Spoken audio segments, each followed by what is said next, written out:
good day to all of you, especially to our Ma'am Rochelle Escobar. So, I have 6 tools to discuss a use and care of tools and equipment. Before I start, I would like to introduce myself. So, my name is John Lloyd Pinaldo. I'm from BTB 2 IFSM. For today is I will explain the function and I will demonstrate. So now, let's proceed to my first topic, which is the food processor. Food processor. Food processor are used to chop or prepare foods including raw or cooked meats and to mix or emulsify such items as sauce and flavor bottles. Ano nga ba ang food processor? Ang food processor po is isa siyang uri ng kagamitan na makikita natin sa kusina, which is ginagamit po natin ito sa panggiling o pangtadtad ng mga matitigas na sangkap na pangulam like beans, nuts, meats, vegetable, fruits. So, ayun. Then, sa hindi po nakakaalam, pangkalahatan po siya na ginagamit sa mga pangulam. Dahil meron siyang iba't ibang klaseng attachment na blade na panghiwa at panggiling ng mga pagkain. Then, kung paano naman natin siya pangangalagaan is wag po natin siyang gamitin sa matitigas na sangkap po tulad po ng yelo and buto. Sa paggamit po natin nito is siguraduhin po natin na nakaayos ng maayos ang mga sangkap sa loob po bago natin simulan yung pagproseso po nito.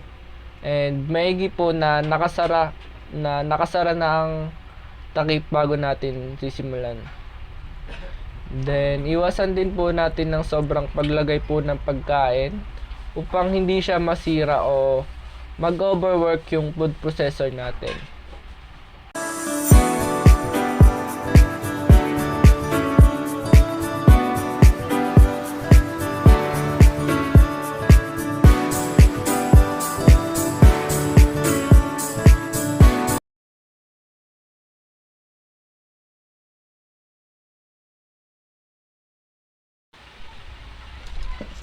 Next is we have steam tables.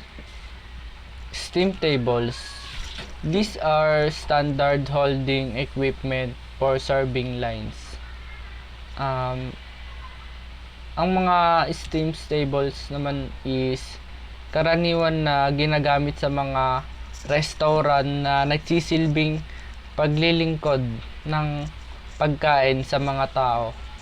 Then, karaniwan na makikita natin sa mga malalaking restaurant, sa mga event, ganun. Tungkulin naman nito is mapanatili ang mga pagkain na mainit habang hinihintay ng kumakain. Ang tamang paggamit naman dito is magsiset lang kayo ng tamang pagset lang ng temperature nito para makontrol nyo yung tamang init ng mga pagkain para ma-maintain natin ang tamang pag-init sa mga pagkain bago natin i-serve sa mga kumakain.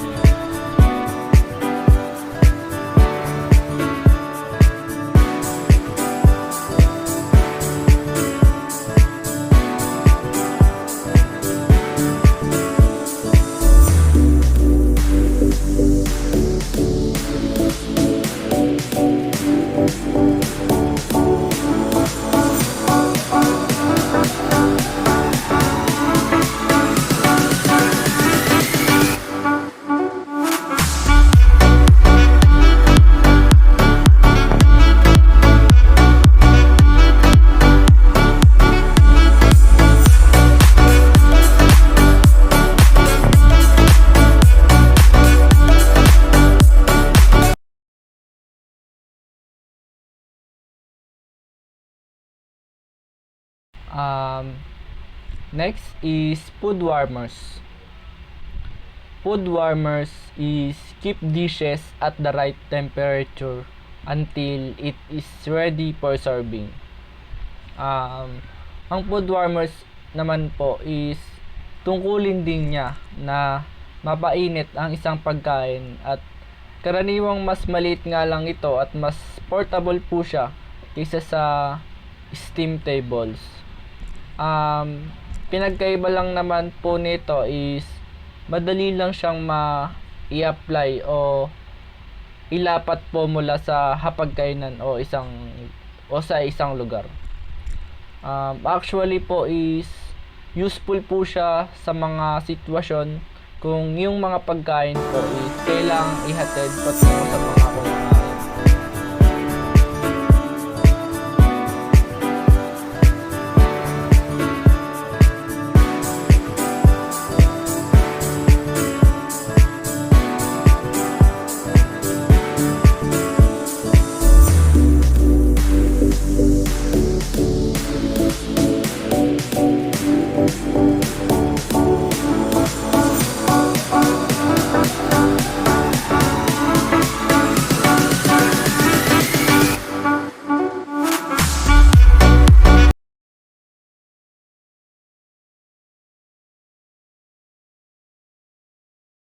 Next po is ball cutter o melon ball scope or Persian knife cutter.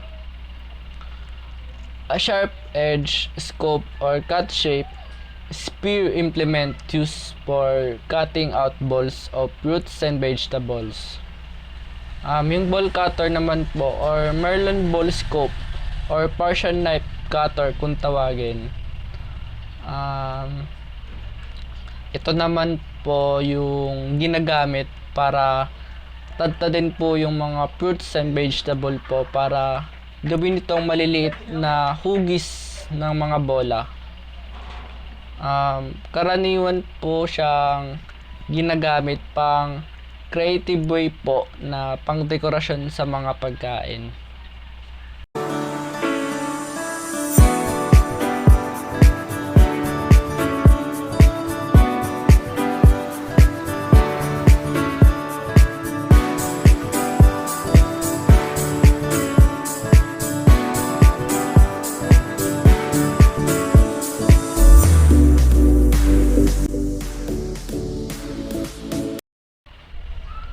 Next is China cup. China cup, a cone-shaped strainer used to stock sauce and other liquids. Ang cone-shaped strainer o kilala rin bilang China cup ay isa po siyang uri ng strainer na ginagamit po natin para salain po yung mga sabaw, mga sauce, yung mga katas po at iba pa pong likido sa kusina. Then, yung sa paggamit naman po niya, first po is ilagay nyo po muna yung strainer sa ibabaw po ng bowl o kaldero. Then, pwede mo na siyang ibuhos yung likido po sa loob ng strainer. Sa pagiging pangalaga po dito is ugasan po muna natin bago gamitin. Lastly is channel knife. Channel knife is a small hand tool used generally in decorative works such as in making garnish. Ang channel knife is isa siyang uri ng kutsilyo na karaniwang ginagamit sa kusina para sa pag-ayos ng mga gulay at prutas. Ito ay kilala sa kanyang kakayahang gumawa ng manipis at malalim na putol na parang kiskisan sa mga sangkap. Karaniwan din ito para sa paggawa ng dekorasyon sa mga pagkain. Then, para sa paggamit nito, ugasan nyo muna at patuyuin bago gamitin. Then, para sa pangangalaga dito is ugasan at patuyuin ito agad pagkatapos gamitin para maiwasan ng pagdidikit ng mga natitirang nalalabi na mga natitirang mga pagkain. Yun lang po.